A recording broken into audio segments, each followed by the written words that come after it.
بسم اللہ الرحمن الرحیم۔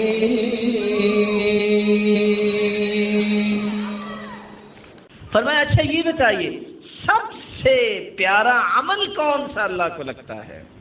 آپ نے چند اعمال گنوائے، فرمایا سرور تدخلہ فی قلب مسلم، سب سے پیارا عمل یہ ہے تم کسی مسلمان کے دل میں سرور اور خوشی پیدا کر دو۔ کیسے خوشی پیدا ہوگی؟ دینا کچھ نہیں پڑے گا، کیا کرو؟ تبسمک فی وجہ اخیک لک صدقہ، جب کسی سے ملاقات کرو مسکرا کر ملو، یہ وہ صدقہ ہے جس سے آج امت محروم ہے۔ فرمایا سرور تدخلہ فی قلب مسلم، مسلمان کے دل میں سرور پیدا کرنا بہت بڑی نیکی ہے، سب سے پسندیدہ عمل ہے۔ تکشف عنہ کربہ، مسلمان کسی مصیبت میں ہے مصیبت دور کر دو۔ تفرد عنہ جوعا، بھوکا ہے تو کھانا کھلا دو۔ تقضی عنہ دینا، مقروض ہے تو قرض دور کر دو۔ من نحى عن غریمی او عفا عنہ اثبت اللہ قدمہ یوم تزل الاقدام، جو کسی کا قرض اتار دیتا ہے، معاف کر دیتا ہے، جس دن ساری دنیا کے پاؤں اکھڑ رہے ہوں گے اللہ اس کا پاؤں جنت میں جما دیں گے۔ اور آخری بات کیا کہی؟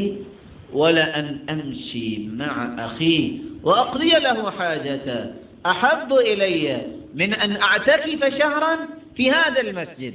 ترجمہ اس حدیث کا سننے سے پہلے دو سوال۔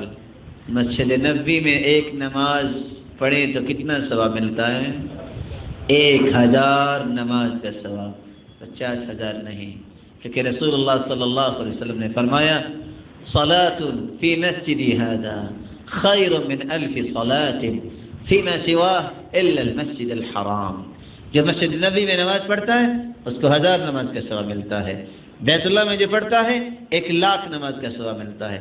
وصلاۃ فی بیت المقدس ب500 صلاۃ، اور تیسری روایت میں ہے بیت المقدس میں 500 نمازوں کا ثواب ہے، 1000 نماز کا ثواب۔